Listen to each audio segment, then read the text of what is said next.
everybody, welcome back to my channel. Today we are here doing another speed build.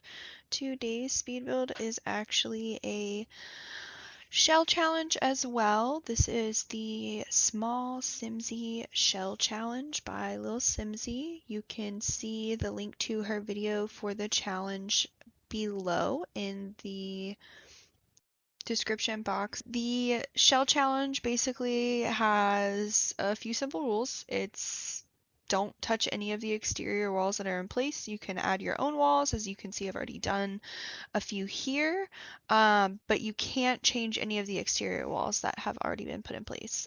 So for this build, I chose to do base game, and I put it in the world of Oasis Springs, and I was hoping to do more of a modern take on the shell. I think the outside came together pretty quickly. I was actually kind of surprised. I put a decent little patio space in the backyard with plans for a pool. And I also fiddled around with the platforms a bit. I am not great at using them just because they get a little bit glitchy, especially when it comes to sizing down objects and placing them nearby.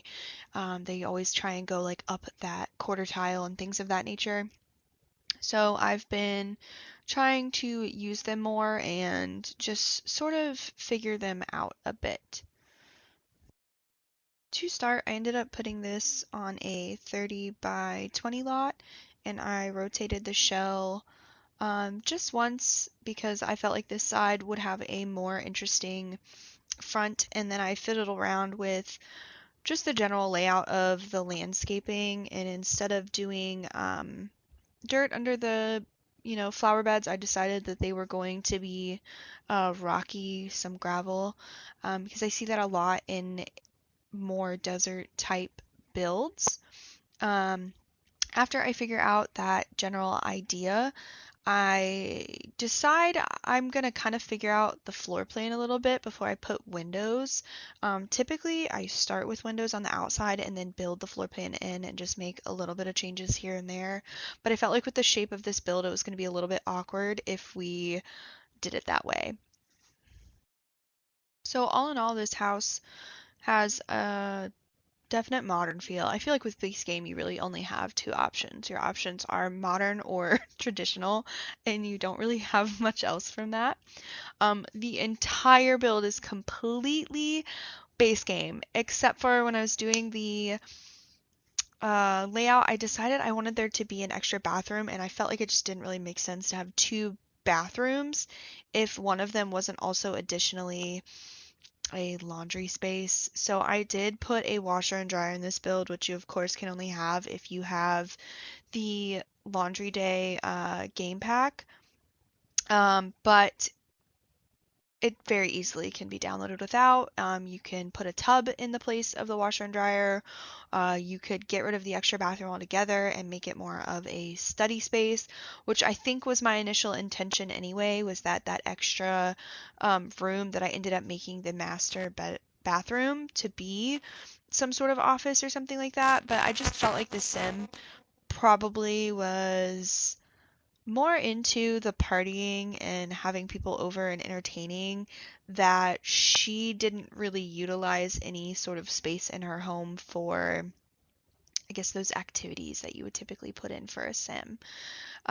So as you can see, I got a generalized idea of what the inside of the house is going to look like and started placing some windows. I didn't get to use as many windows as I thought. I just didn't think they looked that great in a lot of places, but I did make sure that I had one little area, as you can see, that just had tons of windows on it.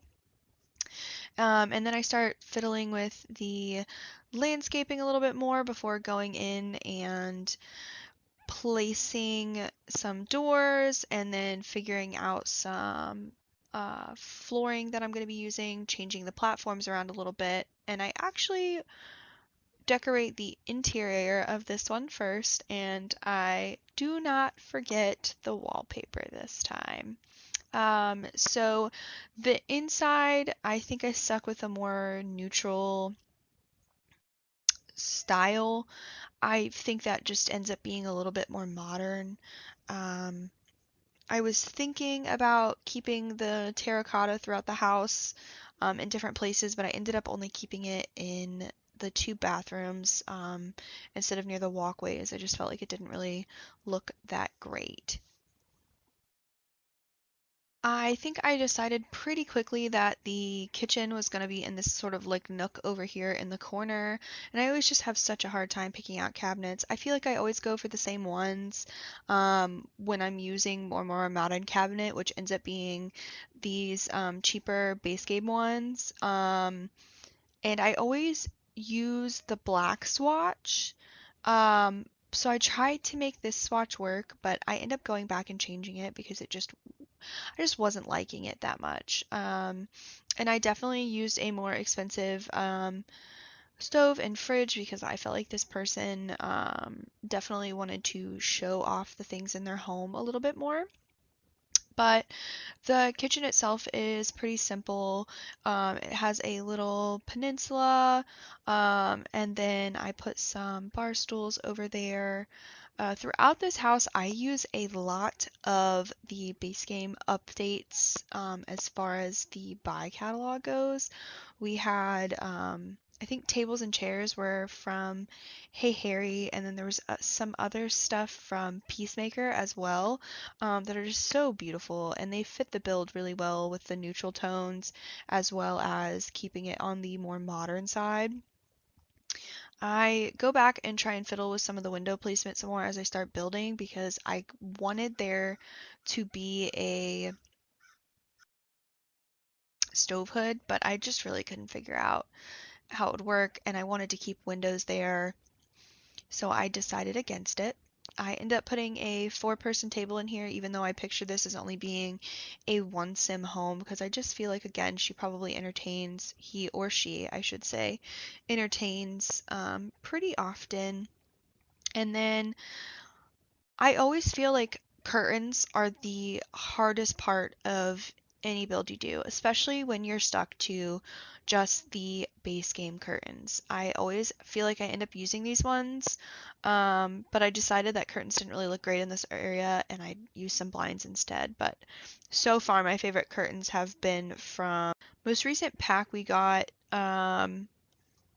with the Desert Luxe kit, so not a pack, a kit, that ended up being free for those who already had base game, which was pretty cool for EA to do. But the curtains that come in that pack are great because they come with a separate rod, so you can really customize what you're doing with your curtains. So at this point, the main living space is pretty much done. As you can see, I tried really hard to make that coral swatch of the couch work because it was just so beautiful, and I don't think I ever realized the texture on it. And I don't use these couches often because I feel like they look kind of cartoonish, but the texture on that was just beautiful. But I couldn't find any chairs that really fit in the space, and I didn't really think there was enough room for two couches, but I definitely wanted more central seating. So I ended up going with just this sort of, beige swatch, and I used some matching rugs throughout the build.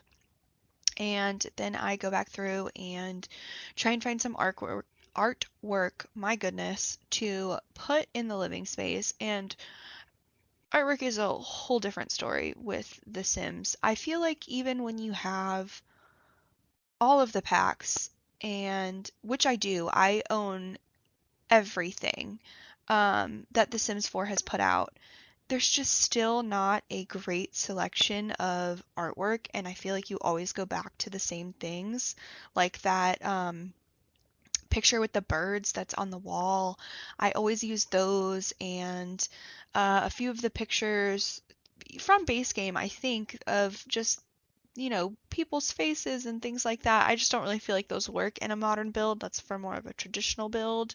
But there's just, we need more of it. I think when the Moschino stuff pack came out, I really enjoyed that because there was the empty picture frames that you could put your stuff in, and I always would sort of cheat my Sims some painting skill and get them to paint either some still lifes or other things and put that artwork in my home because I felt like it just looked way better than what we were given. So at this point, this is pretty much it for the interior. I started to go work on the bedroom after this, and then I decided, wait a minute, I did not put wallpaper in the living space yet. So I go back and I put the wallpaper in because I did not want to forget it like last time. But for this house, I end up making the wallpaper pretty much the same in all of the rooms, that stucco. And then I did a few accent walls as well, still in that neutral tone. I had a hard time picking a bed for this. I really wanted to um, use this bed, but I just didn't like any of the swatches on it. I just thought they didn't fit the space at all. So then I went to go use this bed, and then I realized I used it at my last build, and I didn't want it all to look the exact same again. So I ended up picking that coral swatch on the bed. And then it made me go back to wishing that I could have gotten the coral swatches of the living room couches to work more because it would have been so nice if that color could have been tied in together. Um, but for the most part, the master suite is pretty big. It's got its own access to the outdoors as well and a little patio out there. We have a little open closet space, room for a big armoire. And if you did want to turn the extra bathroom into a study space, you could use the, one off the master bedroom as the study space, so it's still more private, and that way your guests can still have a bathroom out front in the living space to use, or you could double up and put a doorway to both areas, however you want to work it. But I think it would be pretty simple to change that around. You could even make it, instead of a study space, probably a tinier bedroom, maybe a nursery or just for like a toddler or something like that if it came down to it. Because obviously my idea was for one sim to live in this household, but it's a two-person bed, so you can just as easily have a sim couple that is living here as well. Throughout the build, I also put a lot of plants. I felt like because the house was in the desert, they probably really liked having that touch of green around. And also in the living room space, there's tons of light in there. So having a lot of plants in that area, I think is pretty realistic. But if you're like me, I try and find plants that are low maintenance and don't really require a lot of work because I don't want to accidentally kill them when I forget about them. So at this point, the only thing left to really decorate is the bathroom, since this was just a tinier shell to start off with. So after decorating the bathrooms, and then I go outside and work on that patio space just a little bit more. I feel like that's probably the most important part of the build is the outdoors, and was a little bit more daunting than I think in most builds because it was very open. So I think that's why I started with the interior to begin with, to sort of give me time to think about what sort of things I would do on the outside. And that way this video was hopefully not as long as my first video. So once I got to the outside, I did decide in this build that I was going to utilize the live edit objects, which definitely kept the cost of the build down because I used a lot of stuff. And for whatever reason, if you're buying like the cacti and stuff from the uh, build menu, they're pretty expensive compared to a lot of the other like plants and bushes that you can grab. So using the live edit objects is a great way to keep the cost of your builds down. I think this one came in under 50,000 simoleons, but at this point in time, I think I was finally giving myself hand claps that I got the interior of the build done so quickly, because I think in real life that took me like maybe 30 to 45 minutes, which for those of you that play The Sims and are indecisive like me, that is quick even for a small build, I feel like it takes forever. I find myself so frequently building in um, city living in San Myshuno for the apartments because I don't have to worry about building the outside of the house. But as I said before, I wanted the sim to be sort of an entertainer and utilize that outdoor space. So I made sure there were some outdoor couches, some lounge chairs overlooking the pool, and then also a little barbecue and dining table outside as well, just so there was some more space if more sims were there that they could hang out. I definitely included some garden pots. I figured they were probably into gardening and staying in that sort of outdoor setting. But for the most part, that's pretty much the only activity I included in this build. Base game is pretty limited as is with things that you can do. So, I mean, there wasn't much else I could put in there. I wasn't really picturing this person as any sort of artist or painter. I maybe could have put a little chess table in, but again, I think that's one of those things that in real life, realistically, I don't think this sim would be doing those things. So I don't completely regret not adding any of those objects in.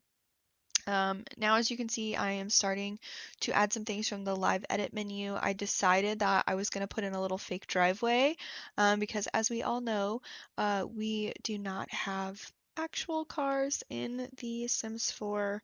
Sometimes I miss that and I go back to my Sims 2 days, Sims 3 days, just so I can relive that. I actually have on one computer The Sims 4 downloaded, and then on my laptop I have The Sims 2, which I go and play pretty frequently when I'm wanting something just a little bit less, if that makes sense. I feel like The Sims 2 has a lot, but it's still part of simpler times, as you could say.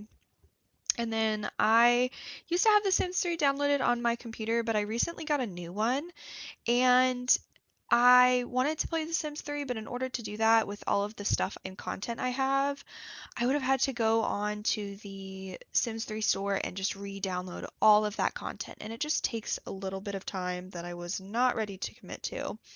But I think I wish sometimes that The Sims 4 had an online store platform similar to that in The Sims 3, where you could just buy individual items or little mini, probably similar to what you would call the kits now, and just add to your game a little bit and sort of pick and choose. I think that would have been really cool.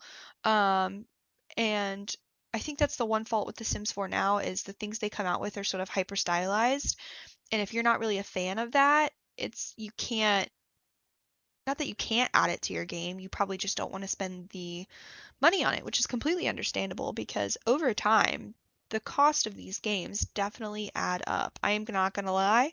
I think I bought every single one of them as they came out because I am impatient and I had the means to do so, but I understand that not everyone has those means, which was why it's such a big deal that the base game is now free for everyone to use. Which is also why a lot of my builds so far have been namely base game. But if you are wanting to add to the base game gameplay, if you like to play with your Sims more often, I think Cats and Dogs is really cool, which I mentioned in my last video. The Laundry Day stuff pack, and then also Get to Work and City Living are pretty big up there. But I think that if you're looking for more of just like a build buy type of thing, it really just depends on the style of builds that you're looking to make for your Sims. I personally think cottage living is the cutest if you are looking for more of that farmer lifestyle. But for the most part, this is pretty much it for the build. I'm just adding a few little things here and there. I go back inside to double check that none of the outdoor decorations are clipping onto the interior, and I realized I forgot to put some things back, and somehow when playing with the platforms, the mirror in the bedroom disappeared. I also remembered to put a mailbox, and I ended up putting it into the um, fence, which I thought looked really cute. But this is basically the end of the road here. So you can download this build on the Sims 4 gallery using my ID hailsims, just like my YouTube handle. It is called the Desert Modern, and this is the completion of lilsimsie's Small Simsie Shell Challenge. So let me know what you think in the comments, and thank you for watching. Bye!